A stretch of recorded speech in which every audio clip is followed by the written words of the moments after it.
बिस्मिल्लाहिर्रहमानिर्रहीम। अस्सलाम वालेकुम। अच्छा स्टूडेंट्स, आज हमारा लेवल्स ऑफ बायोलॉजिकल ऑर्गेनाइजेशन का थर्ड लेक्चर है, सेकंड लास्ट लेक्चर। उसके बाद हम बाकी जो 2 लेवल्स हैं उनको लास्ट लेक्चर में डिस्कस करेंगे। बिफोर डैट हम लोगों ने फर्स्ट इसके पार्ट में वीडियो के बायोलॉजिकल ऑर्गेनाइजेशन में सबसे पहले एटॉमिक एंड सब एटॉमिक लेवल्स की बात की थी एंड देन मोलेकुलर लेवल की बात की थी। तो अगर मैं थोड़ा सा इसको रिपीट करूँ तो एटॉमिक लेवल के बाद आइटम्स के डिफरेंट एलिमेंट्स मिलते हैं और वो मॉलिक्यूल्स बना देते हैं, उसको हम मोलेकुलर लेवल का नाम देते हैं। मोलेकुलर लेवल के बाद हमने टिश्यू की बात की थी, different molecules macro and micro molecules assemble together and form tissue. Tissue जब आपस में मिलते हैं तो वो हम लोगों के पास ऑर्गेनेलीज एंड सेल्स बनाते हैं। अब डिफरेंट सेल्स मिलते हैं तो वो एक ऑर्गन बनाते हैं। फॉर एग्जांपल अगर हम लिवर की बात करते हैं, लिवर इज़ अ ऑर्गन और लिवर के अंदर डिफरेंट सेल्स होते हैं, वो सेल्स असेंबल्ड हुए हैं तो एक ऑर्गन बना है, उस ऑर्गन को हमने नाम दे दिया that is liver. So liver is a organ. अच्छा, अब ये जो लिवर के डिफरेंट सेल्स आपस में कंबाइन हुए हैं, जिन्होंने सेल्स ने मिलके एक ऑर्गन बनाया है, इस लेवल को हम लोग ऑर्गन लेवल का बेटा नाम देंगे कि different cells, different tissues of cells having related functions assemble together and form organ। और उस ऑर्गन की मैंने आपको एग्जांपल दिया है लिवर। ठीक हो गया। अब उसने एक कंडीशन बताई है कि इसमें टिश्यूज हैविंग सेम और रिलेटेड फंक्शंस। फॉर एग्जांपल अगर हम ये लिवर के सेल्स की बात करते हैं हिपैटोसाइट्स की, तो hepatocytes are only present in liver. ठीक है, बिकॉज इनका रिलेटिव फंक्शन क्या है कि इन्होंने हेपेटोसाइट्स ने एक तो बाइल एसिड बनाना है, ठीक है, जो फूड के डाइजेशन में हेल्प करता है।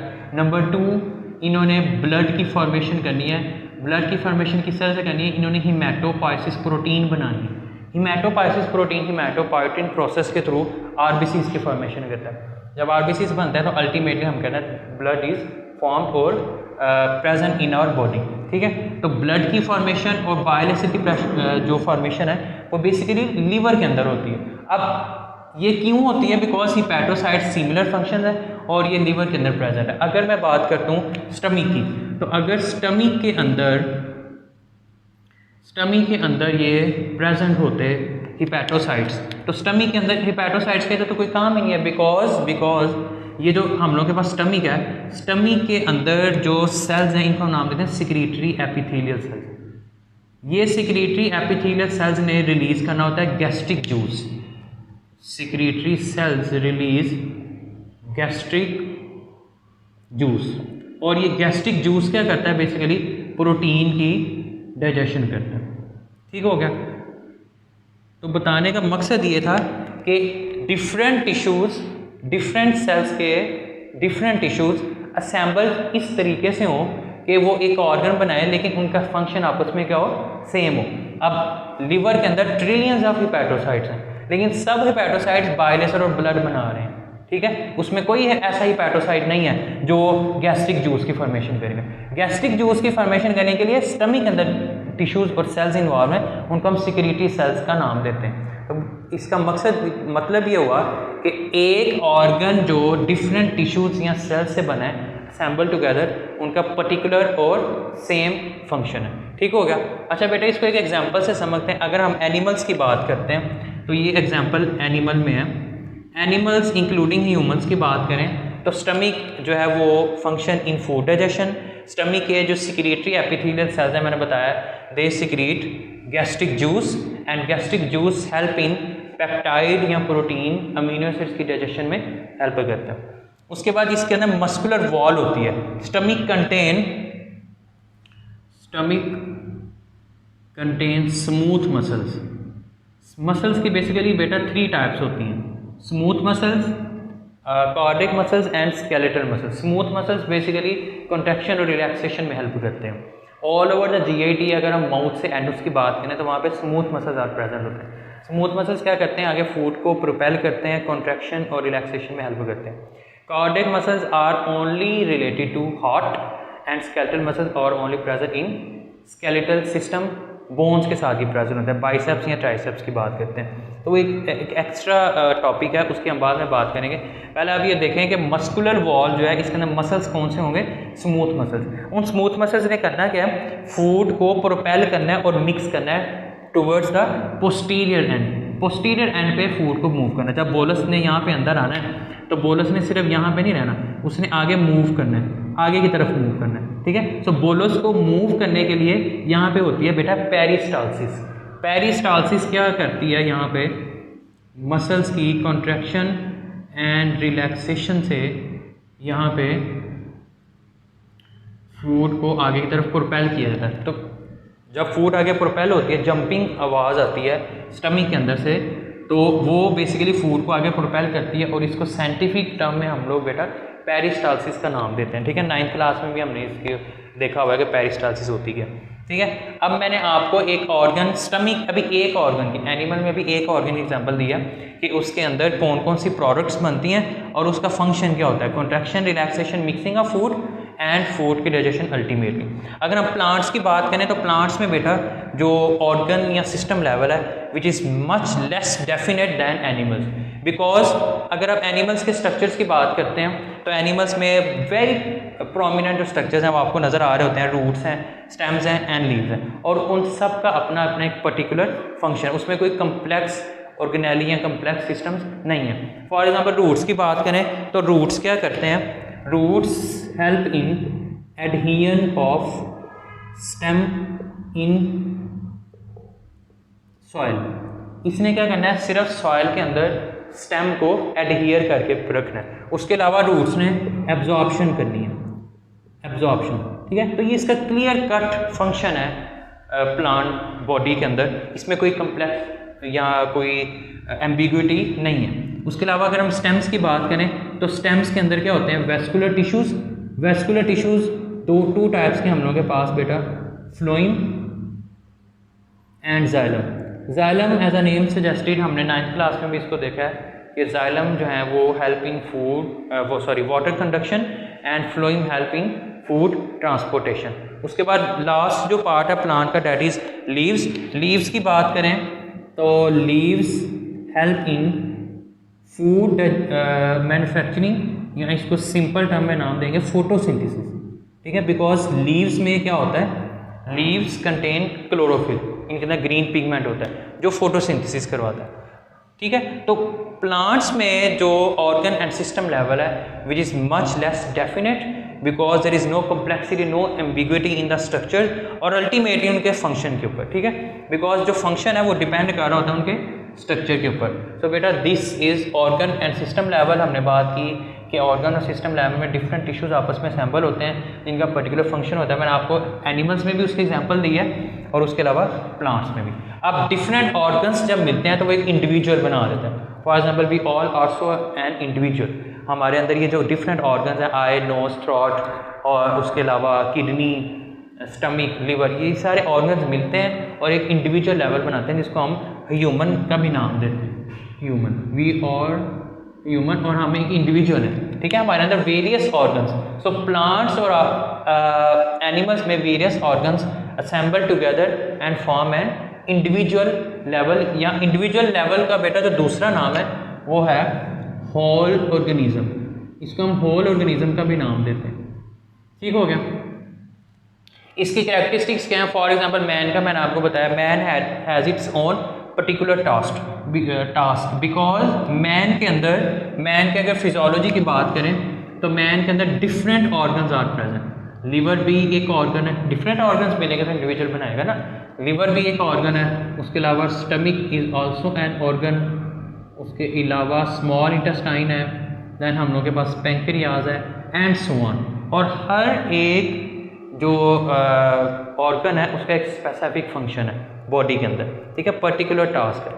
अगर मैं ओवरऑल बात करूं मैन में या इंडिविजुअल लेवल में, लेवल्स ऑफ ऑर्गेनाइजेशन में, और इसके सिंपल फंक्शंस की बात करूं वेरी ब्रॉडली, तो बेटा इन तीन को मैं असेंबल करूंगा।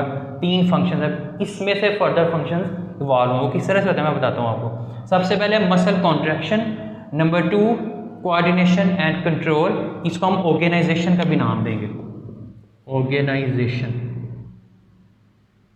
Number 3 secretion.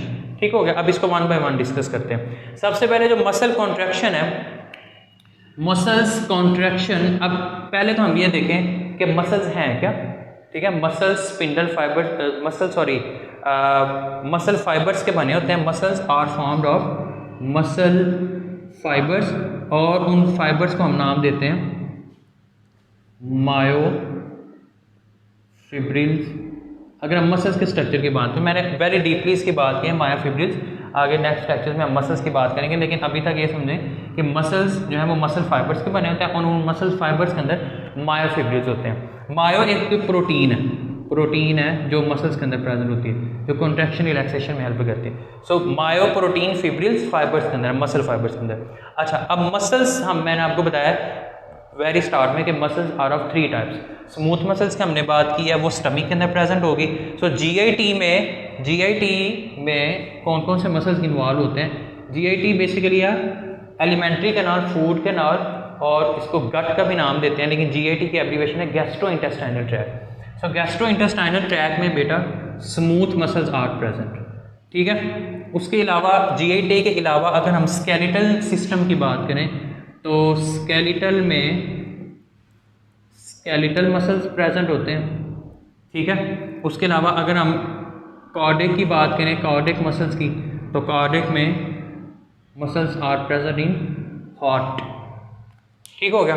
अच्छा, अब इन तीनों जगह पे बॉडी में मसल्स इन्वॉल्व, वो अगली बात है कि कौन से मसल्स इन्वॉल्व है। डिफरेंट मसल्स आर इन्वॉल्व, और इन तीनों मसल्स ने बॉडी में कॉन्ट्रैक्शन करवानी है। अल्टीमेटली हमने इस बात को समझ लिया कि मसल्स कॉन्ट्रैक्शन भी 3 टाइप्स की है। जीआईटी में स्पेसिफिक मसल्स हैं स्मूथ मसल, जो मैंने आपको स्टमक की एग्जांपल दी है। स्केलेटल मसल्स सिर्फ स्केलेटल में इन्वॉल्व होंगे, कॉन्ट्रैक्शन रिलैक्सेशन में बाइसेप्स ट्राइसेप्स की मूवमेंट में हेल्प करते हैं। उसके अलावा कार्डियक मसल्स वो सिर्फ हार्ट में प्रेजेंट होंगे। सो हार्ट की पंपिंग में, हार्ट में ऑक्सीजनेटेड ब्लड को रिलीज़ करना, डीऑक्सीजनेटेड ब्लड को रिसीव करना, उसमें भी muscles are involved. So muscles heart में जो मसल्स ऑक्सीजनेटेड डीऑक्सीजनेटेड ब्लड को रिलीज या रिसीव कर रहे हैं, उनमें सिर्फ और सिर्फ cardiac muscles are involved. So muscle contraction एक बहुत ब्रॉड स्पेक्ट्रम और फंक्शन है ऑफ इंडिविजुअल लेवल का। Number 2 coordination and control.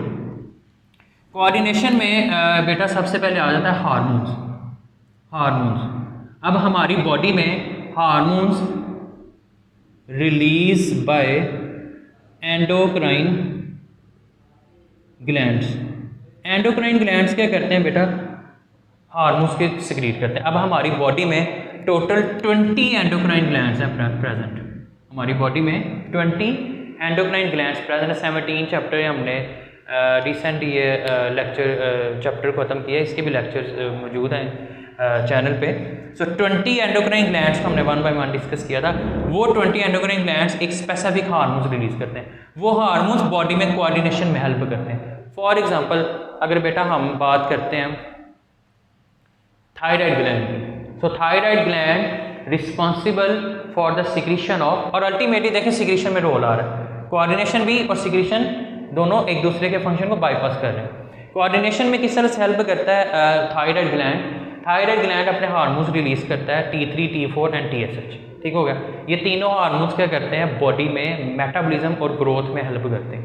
ठीक है, अब थायराइड ग्लैंड इटसेल्फ अपने हार्मोन्स रिलीज नहीं करता अनलेस इसको सिग्नल ना मिले from hypothalamus. So central nervous system के हाइपोथैलेमस में के बाद सिग्नल आएगा पिट्यूटरी ग्लैंड में, पिट्यूटरी ग्लैंड सेरेब्रम में प्रेजेंट होता है। उसके बाद सिग्नल आता है थ्रू डक्ट और यहाँ पे थायराइड ग्लैंड को कि भाई तुम अपने हार्मोन्स को रिलीज करो, बॉडी में ग्रोथ, रिप्रोडक्शन और मेटाबॉलिज्म की ज़रूरत है। उसके बाद अगर हम थोड़ा नीचे आ जाए एड्रीनल ग्लैंड की, एड्रीनल ग्लैंड जो और the top of kidney present है। सो किडनी के ऊपर जो एड्रीनल ग्लैंड ने अपने कॉर्टिसोल या डिफरेंट हार्मोन्स रिलीज करने हैं, वो अपने हार्मोन्स इस तरह रिलीज नहीं करेगा अनलेस उसको सिग्नल ना मिले फ्रॉम थायराइड ग्लैंड। सो ये सारे ग्लैंड्स आप देखें एंडोक्राइन ग्लैंड्स आपस में कोऑर्डिनेट कर रहे हैं और अल्टीमेटली ये बॉडी में कंट्रोल और ऑर्गेनाइजेशन को प्रमोट कर रहे हो। ठीक हो गया। उसके अलावा सिक्रीशन की बात करें तो सिक्रीशन ये सारे हार्मोन्स सिक्रीट हो रहे हैं स्पेसिफिक डक्ट्स में। दीज आर डक्टलेस, ये ब्लड में रिलीज होते हैं, इनकी कोई प्रॉपर डक्ट नहीं होती। ब्लड के अंदर ये हार्मोन्स रिलीज होते हैं और ऑल ओवर द बॉडी जब ये ब्लड के साथ ट्रैवल करते हैं तो हर एक हार्मोन का अपना पर्टिकुलर फंक्शन होता है और इसमें भी प्रॉपर फीडबैक मैकेनिज्म इन्वॉल्व है। कोई भी हार्मोन अगर ज़रूरत से ज़्यादा रिलीज़ हो रहा है या इन लो सिक्रीशन में तो उस केस में भी हम नॉर्मेलिटीज़ हैं, और अगर हायर सिक्रीशन में रिलीज़ हो रहा है उस केस में भी हम नॉर्मेलिटी है। So this was all about organ and system level and individual level. कल बेटा हम लोग नेक्स्ट लेक्चर में पॉपुलेशन और कम्युनिटी लेवल का बात करेंगे, तो हमारा जो लेवल्स ऑफ बायोलॉजिकल ऑर्गेनाइजेशन का टॉपिक है वो फिर एंड हो जाएगा और ये लेवल्स हम लोग के कंप्लीट हो जाएंगे। ठीक हो गया, थैंक यू सो मच।